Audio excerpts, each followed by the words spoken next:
আসসালামু আলাইকুম। আশা করি যে যেখানে আছেন ভালো আছেন, সুস্থ আছেন, নিরাপদ আছেন। বদলে যাওয়া বাংলাদেশে আশা করেছিলাম বদলে যাওয়া ক্রিকেট দলকে দেখার, কিন্তু সেটি আর হয়ে উঠল না। সেই আগের দলকে দেখলাম একেবারে ভরাডুবি। ভারতের সাথে প্রথম টি-20 ম্যাচে তারা ৭ উইকেটের বড় ব্যবধানে হারলো, এবং সেটিও ৮ ওভার ১ বল বাকি থাকতেই। যে খেলাগুলো ঠিক বাংলাদেশ আগে খেলতো টি-20-তে, ঠিক তার পুনরাবৃত্তি ঘটলো ভারতের সাথে। অর্থাৎ যেভাবে বাংলাদেশ ক্রিকেট দলের যে ব্যর্থতা টেনে আসছিল, সেটির কোনো পরিবর্তনটা আসলে হয়নি।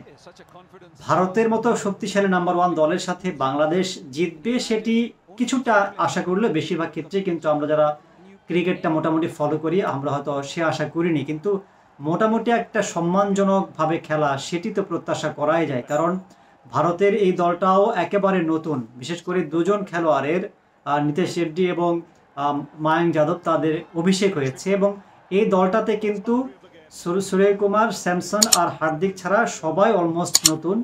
রিঙ্কু সিং কিছুদিন ধরে খেলছে, এবং বরুণ চক্রবর্তীও মানে কিছুদিন আগে এসছে। এরকম একটা দলের সাথে বাংলাদেশ কোনোভাবে একবার পেরে উঠলো না। বাংলাদেশের যেই টি-20 খেলতে নেমে বাংলাদেশ ২০ ওভারও খেলতে পারলো না। ১৯ ওভার ৫ বলে করলো ১২৭ রান মাত্র।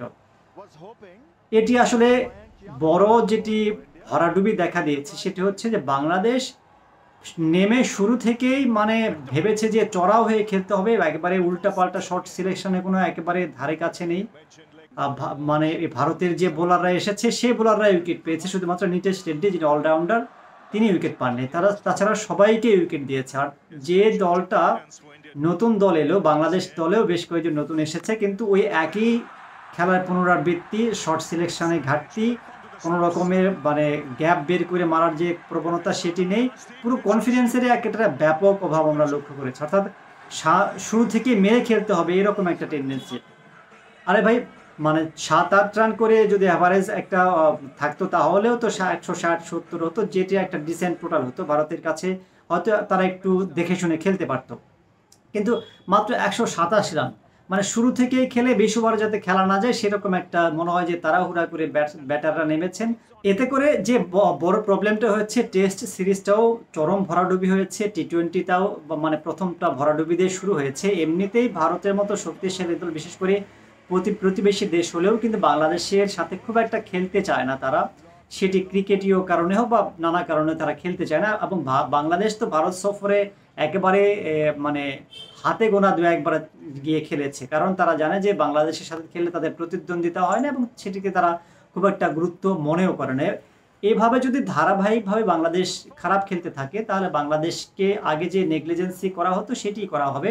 এবং শুধু দল হিসেবেও ক্ষতিগ্রস্ত তো হচ্ছে যে বাংলাদেশও ভারতের কাছে একটা সফরের জন্য উইন্ডো বের করার যে একটা প্রস্তাব দেবে, সেটিও কিন্তু সেই সুযোগটা হারাবে। কারণ বাংলাদেশ যদি ভালো খেলতো তখন বিসিবি থেকে বা বাংলাদেশ থেকে একটা বলা যেত যে বাংলাদেশ ভালো খেলেছে, একটা প্রতিদ্বন্দ্বিতাপূর্ণ অবস্থা, সেক্ষেত্রে বাংলাদেশকে বিবেচনা করো বা বাংলাদেশের জন্য একটা উইন্ডো ভারত যাতে বের করে।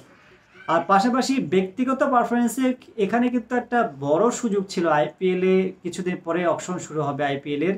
সেই আইপিএলে যদি বাংলাদেশের প্লেয়াররা সুযোগ করে নেওয়ার মতো একটা পারফরমেন্স করতে পারতেন, বিশেষ করে প্রথম টি-20 গেল, যেটি বলা হচ্ছিল রিশাদ হোসেন লেগ স্পিনার, এবং মুস্তাফিজ তো খেলছেন, শরীফুল ছিল, হৃদয় ছিল।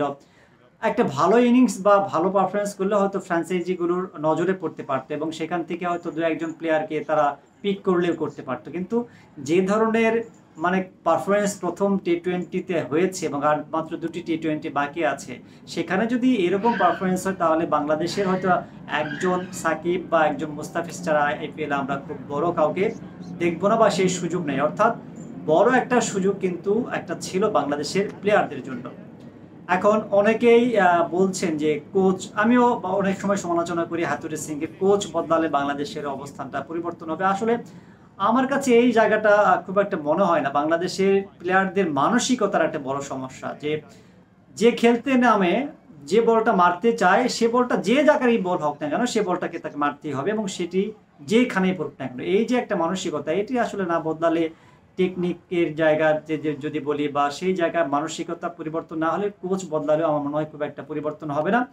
প্রতিটা ট্যুরের আগে আমরা একটা প্রত্যাশা করি, কিন্তু সেই ট্যুর শেষ পর্যন্ত আমাদের শিক্ষা সফর হয়। আমরা দেখেছি যে যে দলটা 20-22 বছর টেস্টের স্ট্যাটাস পাওয়ার পরেও এই শিক্ষা সফরটা যাচ্ছে না, সে দলটা নিয়ে আমরা আসলে বা কতটুকু আশা করতে পারি জানি না। এটার পরিবর্তন কবে হবে। আফগানিস্তানের মতো একটা নবাগত দল, আয়ারল্যান্ডের মতো একটা দল, তারা টি-20-তে অনেক ভালো করছে এবং ভালো করেছে, বড় বড় দলগুলোকে হারাচ্ছে, কিন্তু বাংলাদেশের সেই ওই জায়গা থেকেই বেরিয়ে আসতে পারছে না।